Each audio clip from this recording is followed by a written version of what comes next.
morning, and welcome to another Monday Night Live at Cafe Gratitude.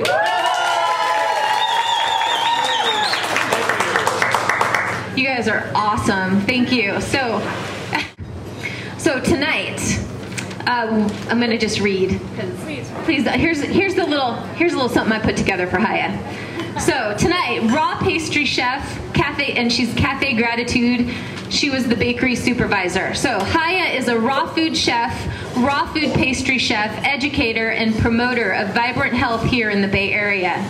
Chaya is well known for her food preparation workshops, lectures, private classes, and catering, where she's able to share with her clients and audiences a new paradigm of food as ideal body, mind, spirit fuel, and medicine, while providing the nurturing flavors and textures we've all come to associate with as satisfying comfort food.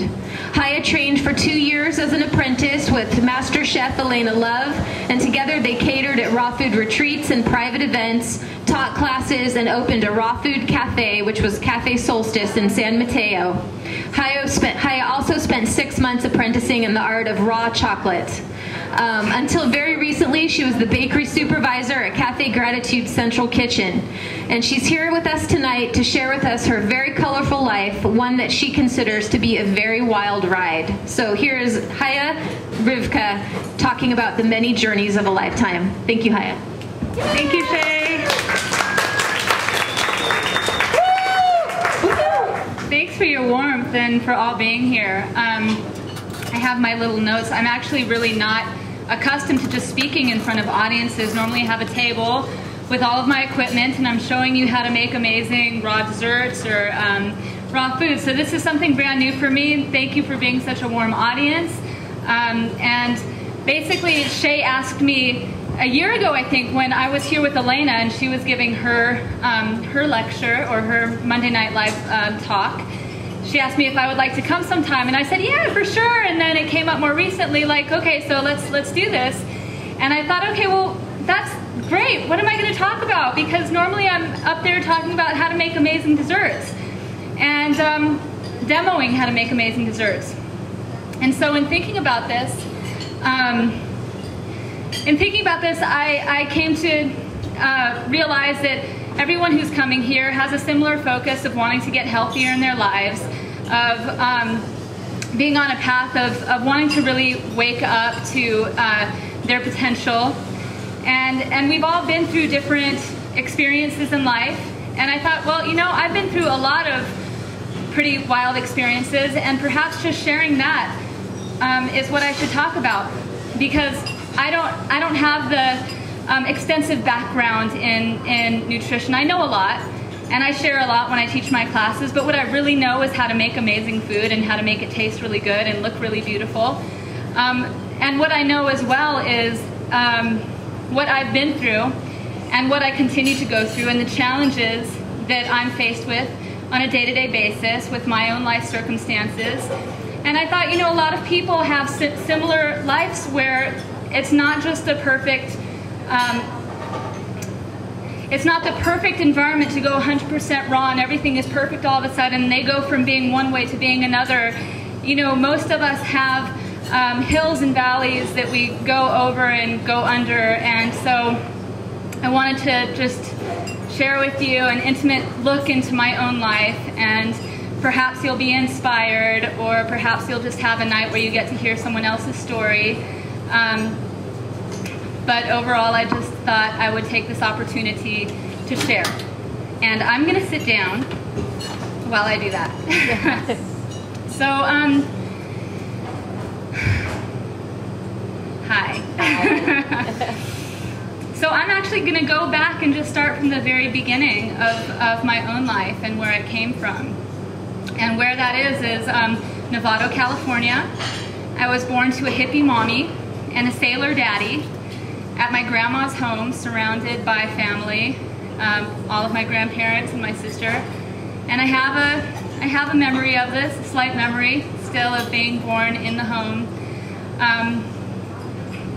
My life is colored with feelings of warmth, nourishment, and a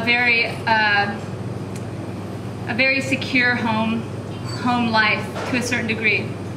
So I'm going to look at my notes too to remind myself of what I want to point out. But yeah, I grew up in Inverness for the first year of my life out here. I have memories of being with my sister, having a turtle come and visit us. Really magical, really colorful.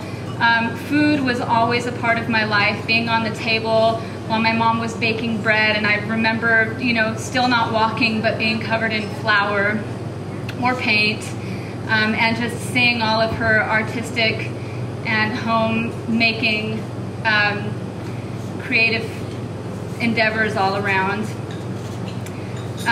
Always playing music, just really being surrounded by a sense of magic and creativity.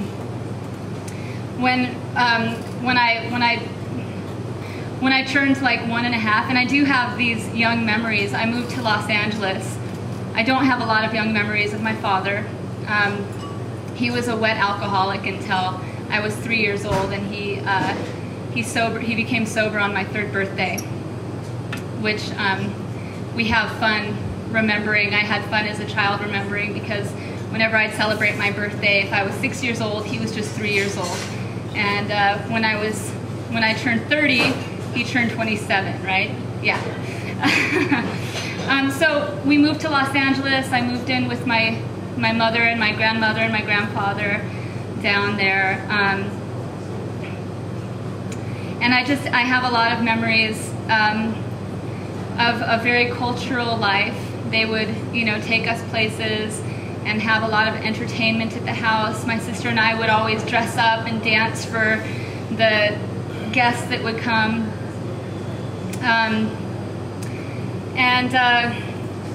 I just remember being really mischievous, really curious, really outgoing, very confident with myself, and really just being a very happy child in general.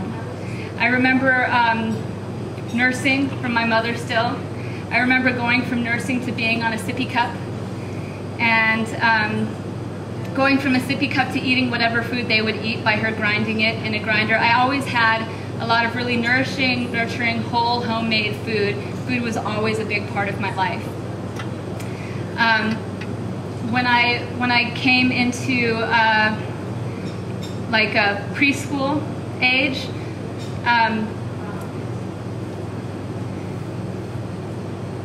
okay, we were all very warm, basically. I'm saying these things just to give a background on just the warmth that I was surrounded by, the love that I was surrounded by, the level of joy and confidence I always felt in my heart, the level of curiosity and playfulness that I was always surrounded by. I love to dance, I love to sing, I love to express myself. My mother always massaged us, and I always massaged my mom, and we were always into just like healing and earth and nature. Real beautiful, loving, kind of hippie home. Again, my father, I don't remember so much in those days, but later on, I do have memories of visiting him, and he was always the person that I remember. I don't remember any type of an alcoholic father. I just remember a dad who was a very honorable, loving, generous, giving, sea-loving, ocean-loving, playful, comedic man who I honor and respect with all of my heart and soul. And I remember growing up, you know, just really loving, being in a loving place in general. During my preschool years, I would massage the kindergarten teacher at the school, and she would bribe me to sleep with the big kids, so that every day she would ask me to give her a massage so that I would sleep with the big kids. I mean, she would have me sleep with the big kids. Whatever, she gave me an option. Hey, you can sleep with the big kids if you come and rub my shoulders during nap time. And I would go and rub her shoulders every day during nap time. I grew up going on road trips, being very adventurous outdoors with my family.